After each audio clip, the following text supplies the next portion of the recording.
السلام علیکم۔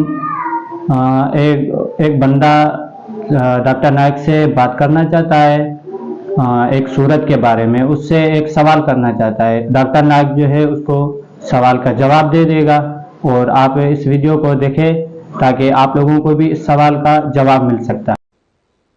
السلام علیکم ڈاکٹر صاحب۔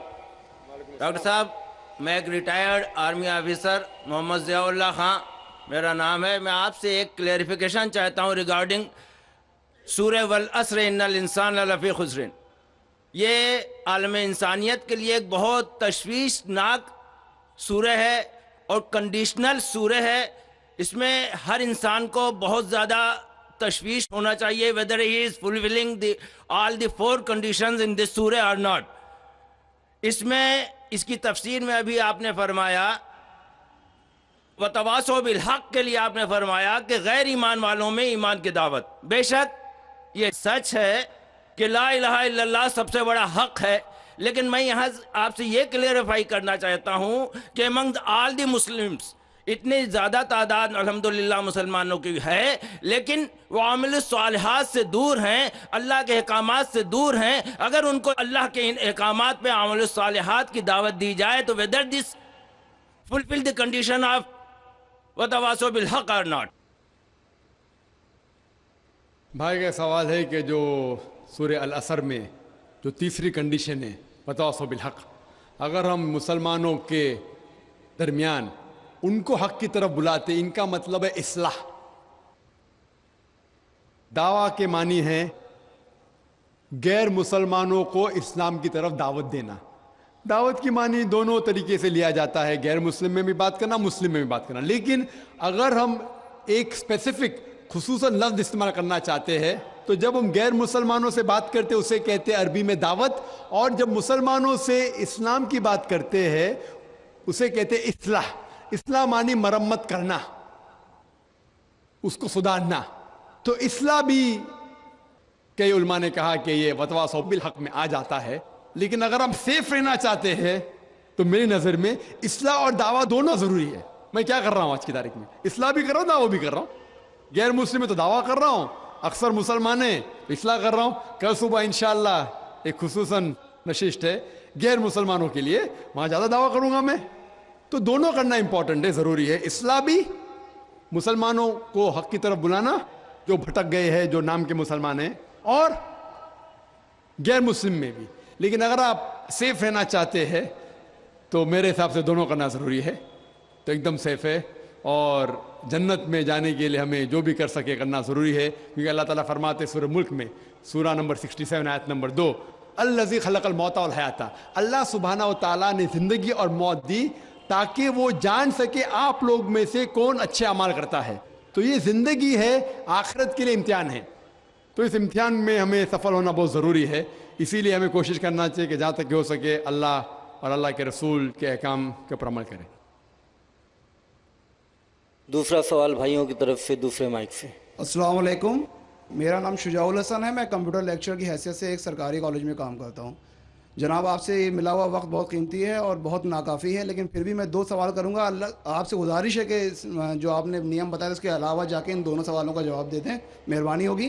پہلا جو ہے دہشت گردی سے ریلیٹڈ ہے کہ یہ جو ٹیررزم کے لیے ابھی ایک صاحب مستورات سے کوشچن آیا تھا، اس کا جو آپ نے جواب دیا میں اس سے بہت زیادہ جو ہے سیٹسفائی نہیں ہوا۔ آپ نے بش اور امریکی طاقتوں کو بہت بڑا ٹیررزم بنا کے، اور جو مین سوال تھا اس کا جواب نہیں ملا۔ میرا سوال یہ ہے کہ کشمیر کی انوسنٹ کلنگ، یا افغانستان پہ جو آپ کے انفورس کر کے اسلام کو لوگوں نے کوشش کری طالبان نے، وہ، یا اسامہ بن لادن، ان تینوں کو اسلام اور قرآن کی روشنی میں جسٹیفائی کیا جاتا ہے یا نہیں؟ اور مہربانی کر کے دوسرا کوشچن بھی سن لیجئے۔ ایک سوال بھائی صاحب، ایک سوال جو رولز ہے اس کے اوپر کیے۔ بھائی صاحب نے کہا کہ اہم سوال کشمیر کے بارے میں نے جواب دیا ہی نہیں۔ بھائی صاحب، وہ سوال میں کشمیر کا ذکر تھا ہی نہیں، آپ نے سوال ہی نہیں سنا، ویڈیو ریکارڈنگ ہے ادھر۔ اس سوال میں کشمیر کا ذکر تھا ہی نہیں۔ اس سوال میں یہ تھا کہ جو WTC کا وہ جہاد ہے کیا نہیں ہے؟ میں نے کہا ہے، لیکن جہاد فی سبیل شیطان۔ آپ نے ایک دوسرا سوال کیا کہ میرے نظر میں جو اسامہ بن لادن کر رہا ہے وہ قرآن اور حدیث کی روشنی میں صحیح ہے کیا نہیں؟ جو لوگ کشمیر میں جھگڑ رہے وہ صحیح ہے کیا نہیں؟ جو افغانستان میں کر رہے صحیح ہے کیا نہیں؟ 3 سوال، ایک سوال کے 3 حصے. میں پہلے کا جواب تو دے چکا ہوں، شاید آپ نے نہیں سنا، کہ اسامہ بن لادن قرآن اور حدیث کی روشنی میں صحیح کر رہا ہے کیا نہیں. میں تو اسامہ بن لادن سے ملا ہی نہیں. آپ ملے ہوں گے، میں نہیں ملا.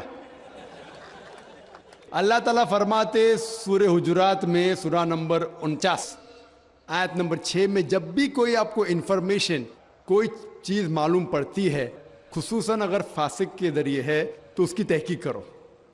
مجھے پتا نہیں، جو یہ CNN کہہ رہی ہے کہ اسامہ بن لادن نے WTC کو گرایا، اسامہ بن لادن تو کہتا میں نہیں گرایا. تو نہ میں اسامہ بن لادن سے ملا، تو میں یہ بھی نہیں کہتا اسامہ بن لادن قرآن حدیث پہ ہے یا نہیں ہے. اللہ عالم، اللہ عالم. اگر ہے تو جنت میں جائے گا، نہیں ہے تو نہیں جائے گا. مجھے ضروری نہیں کہ اسامہ بن لادن سے ملنا میرا فرض ہے، ٹھیک ہے نا؟ وہ آخرت کے دن میں فیصلہ ہو جائے گا. اللہ تعالیٰ آپ سے بھی نہیں پوچھے گا کیا وہ مجاہد تھا کہ دہشت گرد تھا، وہ اللہ تعالیٰ فیصلہ کریں گے. سوال نمبر 2 کہ کشمیر میں جو لوگ جھگڑ رہے ہیں کیا وہ قرآن اور حدیث کی روشنی میں ہے کیا نہیں. میں کشمیر میں لاسٹ ایئر 2003 میں تقریباً 1 سال پہلے گیا تھا. آپ دیکھتے کہ کشمیری لوگ الگ الگ وجہ کے لیے جھگڑ رہے ہیں. اگر وہ وجہ قرآن اور حدیث سے صحیح ہے تو صحیح وجہ، اگر خلاف ہے تو خلاف ہے. یہ کہنا کہ سارے کشمیر قرآن حدیث کے اوپر ہے یا سارے کشمیر نہیں ہے، یہ بالکل غلط ہے. کچھ لوگ قرآن اور حدیث کی روشنی میں جدوجہد کر رہے ہوں گے تو صحیح جہاد کر رہے، کچھ لوگ اپنے ذاتی فائدے کے لیے ایک دوسرے کا قتل کر رہے، وہ بالکل غلط ہے. تو ہم دیکھتے ہیں کہ کئی بار کئی لوگ اپنے ذاتی فائدہ اپنا بنا لیتے ہیں. تو میں یہ نہیں جانتا ہوں خصوصاً کون کشمیری کیا کر رہا ہے. تو اسی لیے یہ کشمیر عام لوگ قرآن حدیث پہ عمل کر رہے کیا نہیں، آپ کو اس سے پوچھنا چاہیے جو پالیٹکس کے اندر ایک ماہر ہے. اللہ تعالیٰ فرماتے سورہ نحل میں سورہ نمبر 16 آیت نمبر 43، اور اللہ تعالیٰ فرماتے سورہ نمبر 21 آیت نمبر 7 میں، فَاسْأَلُوا أَهْلَ الذِّكْرِ إِن كُنتُمْ لَا تَعْلَمُونَ. اس سے پوچھو جو اس فن کا ماہر ہے. میں پالیٹکس کے فن میں ماہر نہیں ہوں، میں دائی ہوں. تو کس طریقے سے جواب دینا غیر مسلم کو بولوں گا، لیکن پالیٹکس میں کشمیری لوگ کیا کر رہے ہیں، افغانی لوگ کیا کہہ رہے ہیں، وہ میں نہیں کہہ سکتا ہوں. میں اس فن کا ماہر نہیں ہوں. اگر کہوں گا تو قرآن کے خلاف جائیں گا. آپ اس سے پوچھو جو ماہر ہے. میں اس فن کا ماہر نہیں ہوں، میں دعوتی میدان کا ماہر ہوں. آپ بھگوت گیتا کے بارے میں پوچھئے، رامائن کے بارے میں پوچھئے، ہندوازم کے بارے میں پوچھئے، عیسائیت کے بارے میں پوچھئے. یہ افغانستان کے بارے میں یا کشمیر کے بارے میں میں اس فن کا ماہر نہیں ہوں. لیکن یہ جانتا ہوں میں کہ جہاں تک کہ افغانستان کا تعلق ہے، طالبان کا تعلق ہے، ہم دیکھتے ہیں CNN کے اندر کہ کئی بار BBC اور CNN میں دکھایا گیا کہ طالبان ایک خاتون کو بے دردی سے مار رہا ہے. ارے طالبان خواتین کو مارتے ہیں ظالم لوگ. کیونکہ دائی ہونے کے حیثیت سے میں کئی ممالک کا دورہ کرتا ہوں. 2 سال پہلے میں ملیشیا میں گیا تھا. وہاں ایک شوہر اور بیوی سے ملاقات ہوئی جو ڈاکٹر تھے. بیوی گائنوکالوجسٹ تھی اور شوہر سرجن تھے. انہوں نے تقریباً 1 مہینہ افغانستان میں رہے اور انہوں نے کہا مجھ سے کہ یہ جو ٹی وی میں دکھا رہے تھے کہ طالبان لوگ خواتین کو مار رہے، یہ بالکل غلط ہے. میں نے پوچھا آپ کو کیسا پتا غلط ہے؟ تو اس نے مجھ سے کہا، وہ میاں بیوی نے کہا، کیونکہ طالبان کو جو پگڑی باندھتے ہیں ان کے باندھنے کا ایک خصوصی طریقہ ہے. مثال کے طور پہ جب ہم عربوں کو دیکھتے، ہمارے لیے جو عجم ہے، ہمارے لیے سب عرب ایک جیسے پگڑی باندھتے، پھیٹا باندھتے، اپنا غترہ باندھتے. لیکن وہ عرب ہی جانتا ہے کہ سعودی غترہ باندھنے کا طریقہ الگ ہے، وہ اماراتی UAE کا غترہ باندھنے کا طریقہ الگ ہے، وہ کویٹی کا غترہ باندھنے کا طریقہ الگ ہے. وہ پہچان سکتے. ہم نے اسی طریقے سے وہ طالبان کی پگڑی باندھنے کا طریقہ الگ ہے. وہ ڈاکٹر کہنے لگے مجھ سے کہ جس طریقے سے وہ BBC اور CNN میں دکھا رہے تھے طالبان خواتین کو مار رہے وہ طالبان ہے ہی نہیں, وہ ایکٹر لوگ کو لے کے آئے تھے, لیکن بیوقوف تھے کہ ایکٹنگ میں برابر سے نہیں کیے, وہ کپڑے برابر نہیں تھے. میں نے تقریر سنی ایک رپورٹر جس کا نام ہے یوان ریڈلی. یوان ریڈلی ایک برٹش رپورٹر ہے. جب اٹیک ہوتا ہے امریکہ کا افغانستان پہ, بھائی صاحب کو دکھ ہو رہا تھا جب میں نے کہا کہ امریکہ ٹیررسٹ ہے, دکھ ہو رہا تھا ان کو. جارج بش اگر آپ کے رشتہ دار تو معافی چاہتا ہوں میں.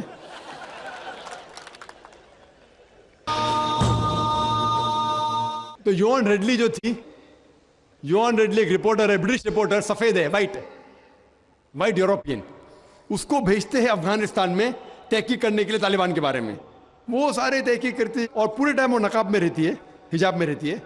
ایک بار کیمرہ گر جاتا ہے اور اس کا راز فاش ہو جاتا ہے, تو طالبان اسے پکڑتے ہیں, 6 دن تک اسے قید کرتے ہیں. اور جس طریقے سے طالبان نے اس کے ساتھ برتاؤ کیا وہ اس لیکچر میں کہتی ہے کہ لوگ جب انہیں پکڑتے ہیں تو بولتے کون اس کے ساتھ ہے, تو آدمی کو لے کے آتے, پھر اس کو لے کے جاتے ہیں اور سب لوگ گھیر لیتے. تو وہ سوچتی ہے ابھی چند منٹوں میں یہ جاہل لوگ میرا قتل کر لیں گے. شاید ہو سکتا ہے کہ 10-15 طالبان میرا بلاತ್ಕಾರ کریں گے. اس کے ذہن میں یہ سب جا رہا ہے, سوچ رہی ہو سکتا ہے کہ مجھے جھاڑ پہ سے لٹکا دیں گے. وہ ایک دم ڈری ہوئی ہوتی. 1 گھنٹے تک لوگ اسے گھیرتے لیکن کوئی بھی سامنے نہیں آتا. وہ سوچتے ابھی میری موت, ابھی میری موت. 1 گھنٹے بعد ایک افغان عورت آتی ہے اور اس کے جسم کی جانچ پڑتال کرتی ہے. پھر اسے پتا لگتا ہے ہاں یہ لوگ سمجھتے ہیں کہ میرے پاس ہتھیار ہے. وہ اتنا تیش میں آتی ہے, اگر ان لوگ میں سے پوچھنا چاہیے ہتھیار میں, بولتی نہیں ہے. 1 گھنٹہ تک کہ میں تڑپ کے مر رہی ہوں کہ یہ آج مجھے ماریں گے. وہ تیش میں آ کے کیا کرتی ہے, اپنا اسکرٹ اٹھا لیتے, دیکھو میرے پاس ہتھیار نہیں ہے. جیسا اسکرٹ اٹھاتی ہے طالبان 180 ڈگری اس طرف دیکھتے اور بھاگ جاتے. تو وہ کہتی ہے اپنے تقریر میں طالبان کو مارنے کے لیے بم گرانے کی ضرورت نہیں. وہ کہتی ہے اگر عورتوں کے کپڑے چھوڑیں گے تو طالبان مر جائیں گے شرم کے مارے. اور وہ تقریر کرتی ہے کہ اس عزت سے میری حفاظت کی 6 دن تک کے وہ طالبان لوگ نے. اور جب اسے پوچھا جاتا ہے سوال جواب کی نشست میں کیا آپ کو لگتا ہے کہ القاعدہ نے WTC کو گرایا, تو وہ یوان ریڈلی کہتی ہے میرے حساب سے القاعدہ موجود ہی نہیں ہے. یہ اس کا کہنا ہے, میرا کہنا نہیں. اور جب اسے آزاد کیا جاتا ہے 6 دن کے بعد, اور جب باقی رپورٹرز پوچھتے آپ کے ساتھ کیا سلوک کیے, تو انہوں نے کہا اتنا اچھا حسن سلوک کیے کہ رپورٹ کے اندر ہی نہیں آیا. اور اس نے صرف یہ وعدہ دی تھی کہ میں انگلینڈ جا کے واپس سے قرآن مجید کا ترجمہ پڑھوں گی. تو وہ جاتی ہے اور چند مہینے بعد قرآن کا ترجمہ پڑھتی ہے اور اس کے بعد وہ اسلام قبول کرتی ہے. تو اس کے نظریے سے طالبان ایک دم معصوم ہیں, ان کے اوپر ظلم کیا گیا تھا. تو آپ مجھے پوچھیں گے بھائی طالبان کیا قرآن و حدیث کی روشنی میں صحیح ہے؟ تو اس کا نظریہ اگر لیں گے, جو غیر مسلم تھی یوان ریڈلی, ابھی ماشاءاللہ حجاب بھی کر رہی ہے, وہ یورپین حجاب کر رہی ہے ماشاءاللہ, تو اس کے نظریے سے بھائی طالبان اچھے لوگ ہیں. تو اسی لیے نظریہ بدلتے جاتا ہے. امریکہ کے حساب سے طالبان ظالم لوگ ہیں. تو میڈیا ایسی چیز ہے کہ کوئی بھی ہیرو کو زیرو بنا سکتی ہے. They can make day into night, black into white. Day into night, black into white. Hero کو زیرو بنا سکتی ہے, کوئی ولن کو بھی ہیرو بنا سکتی ہے. تو اسی لیے قرآن مجید میں اللہ تعالیٰ فرماتے کوئی بھی چیز آپ کے پاس آتی ہے اس کی تحقیق کرو تیسرے کو پہنچانے کے پہلے. تو اسی بنیاد پہ میں نے کہا تھا کیا نام ہے, اسامہ بن لادن کو جانتا ہوں نہ, یہاں کیا ہو رہا ہے پتہ نہیں مجھے, افغانستان بھی میں نہیں گیا ہوں, لیکن یہ رپورٹ کے ذریعے یہ پتہ لگتا ہے کہ یہ جو امریکہ کر رہی ہے اپنے میڈیا کے ذریعے, یہ شیطانی حرکت جو غلط فہمی پھیلا رہی ہے, اس کی سزا تو انشاءاللہ انہیں ملیں گی. اسی لیے میرے نظریے سے جارج بش نمبر 1 ٹیررسٹ ہے. آپ کو دکھ ہوائیں گا. جب میں لندن میں گیا تھا, وہاں ایک تقریر کی اور میں جواب دیا, تو ایک نوجوان اٹھ کے کہتا ہے کہ جارج بش کو ہم دعا کرتے ہیں کہ اللہ تعالیٰ اس کا قتل کرے. تو میں نے کہا میں تو یہ دعا نہیں کروں گا, کیونکہ اللہ کے رسول نے جو دعا کی, جو سب سے زیادہ دشمن اسلام کے خلاف جو تھے محمد صلی اللہ علیہ وسلم کے دور میں, دونوں کا نام تھا عمر. تو اللہ کے رسول نے یہ دعا کی کہ کم از کم ایک عمر کو ہدایت دے. تو میں یہ دعا کرتا ہوں کہ کم از کم اللہ تعالیٰ جارج بش کو ہدایت دے. بہنوں کی طرف سے کوئی سوال؟ السلام علیکم، میرا نام یسرا ہے اور میں ایک اسٹوڈنٹ ہوں. میرا یہ سوال ہے کہ کیا ٹیررزم اور ایکسٹریمزم کا ایک ہی معنی ہے؟ بہن نے سوال کیا ہے کیا ٹیررزم اور ایکسٹریمزم کا ایک ہی معنی نہیں؟ دونوں الگ معنی ہیں. ٹیررزم مطلب جو دہشت گرد ہے, جو انسان کے دل میں دہشت پیدا کرتا ہے. ایکسٹریمسٹ مینس شدت پسند. ٹیررسٹ میں ٹیررزم کرتا ہے, جیسا میں نے تقریر میں کہا کہ غلط لوگوں کے دل میں دہشت پیدا کرنا اچھی بات ہے, اچھے انسان معصوم کے دل میں دہشت پیدا کرنا غلط ہے. ایکسٹریمزم مطلب شدت پسند. تو لوگ کہتے ہیں مسلمان شدت پسند ہے, اور بہت سے مسلمان اپنے بچاؤ کے لیے نہیں میں شدت پسند نہیں ہوں. میں کہتا ہوں میں شدت پسند ہوں, لیکن شدت پسند صحیح چیزوں میں. مثال کے طور پر ایمانداری کے میدان میں شدت پسند ہوں, حق کے میدان میں شدت پسند ہوں, جہاں تک کہ انسانیت سے اچھا برتاؤ کرنا چاہیے اس میں شدت پسند ہوں. تو شدت پسند صحیح چیزوں میں اچھی بات ہے. کوئی بھی انسان یہ نہیں کہہ سکے گا کہ آپ بہت شدت سے ایماندار ہے اس لیے آپ غلط انسان ہے, کوئی بول ہی نہیں سکتا. ہاں, غلط چیزوں میں شدت پسند نہیں ہونا چاہیے. اللہ تعالیٰ فرماتے ہیں سورہ نساء میں سورہ نمبر 4 آیت نمبر 171 میں, لا تغلوا فی دینکم, do not commit excess in your religion. آپ دائرے کے باہر مت کام کرو. ایکسیسز, لا تغلوا فی دینکم, دین کے دائرے کے باہر مت جاؤ, لیکن دائرے میں ہو کے ایک طرفہ شدت جو حق کی بات ہے وہ تو اچھی بات ہے. تو شدت پسند ہونا ایک الگ بات ہے, ٹیررزم الگ بات ہے. ہو سکتا ہے کہ ایک انسان دونوں ہے, یا صرف ایک ہی ہے, یا دونوں نہیں ہے. یہاں بھائیوں کی طرف سے. ڈاکٹر صاحب میرا نام عبدالنصیر ناصر ہے, میں ڈاکٹر امبیڈکر مہاسبھا کا سیکریٹری ہوں. امبیڈکر مہاسبھا میں 67 IAS ادھیکاری ہیں دلت. بہت سے لوگوں سے میں بات کرتا ہوں اسلام کے بارے میں تو کہتے ہیں بابا صاحب امبیڈکر نے کہا تھا میں ہندو دھرم میں پیدا ہو گیا ہوں لیکن ہندوؤں کے مروں گا نہیں. ہم لوگ بھی چاہتے ہیں عام اسلام میں, لیکن جو ہمیں فیسلٹی مل رہی ہے وہ ہم کو دلت کی حیثیت سے مل رہی ہے. کیا دلت جو ہے اسلام قبول کر لے اور نام اپنا نہ تبدیل کرے اور ختنہ نہ کرائے, کیا ممکن ہے یہ؟ بھائی صاحب نے سوال کیا کہ دلت, بابا امبیڈکر صاحب کی کتاب میں پڑھ چکا ہوں. آپ بالکل صحیح فرماتے کہ بابا صاحب امبیڈکر, ڈاکٹر بابا صاحب امبیڈکر, ان نے جب دیگر مذاہب کی تحقیق کی سب سے بہترین مذہب انہیں لگا اسلام. افسوس کی بات ہے کہ ہم مسلمانوں نے کھلے عام انہیں قبول نہیں کیا, اس لیے انہوں نے دوسرا بہتر مذہب بدھزم کو قبول کیا. آپ کا سوال ہے کہ دلت اگر کہتے ہیں کہ ہم اسلام قبول کریں اور نام نہیں بدلے تو کیا یہ جائز ہے, اور ختنہ نہ کرے جائز ہے؟ نام بدلنا اسلام میں فرض نہیں ہے. نام بدلنا اسلام میں فرض نہیں ہے. اگر آپ کا نام شرکانہ نام ہے تو بدلنا فرض ہے, ورنہ نام بدلنا فرض نہیں ہے. آپ کا پرانا نام پرکاش ہو یا جان ہو, نام بدلنا فرض نہیں ہے. کئی آپ دیکھیں گے صحابہ نے نام نہیں بدلے, تو نام بدلنا فرض نہیں ہے. اگر کوئی شخص کہتا ہے کہ میں اسلام قبول کرتا ہوں, نام نہیں بدلنا چاہتا ہوں, بالکل جائز ہے. آپ کا دوسرا سوال, کیا ختنہ کرنا فرض ہے؟ ختنہ کرنا فرض نہیں, سنت موقدہ ہے, مستحب ہے, اچھی بات ہے, لیکن فرض نہیں. وہ ہمارے ہندوستان میں سرٹیفکیٹ دینے کے لیے ختنہ کرنا فرض ہے ہندوستان میں. ہاں, باہر جائیں گے تو ختنہ کرنا فرض نہیں, لیکن ختنہ کرنا اچھی بات ہے, بہترین ہے الحمدللہ, لیکن فرض نہیں ہے. یہ سنت ہے, کرنا اچھی بات ہے. تو اگر کوئی شخص کہتا ہے کہ میں اسلام قبول کروں گا, نام نہیں بدلوں گا اور ختنہ نہیں کہوں گا, تو میں کہوں گا اہلاً و سہلاً. کم از کم شرک سے تو بچیں گا, کم از کم دوزخ سے تو بچیں گا, جنت میں جائیں گا انشاءاللہ. دلت مذہب کی فیسلٹی لے سکتا ہے وہ؟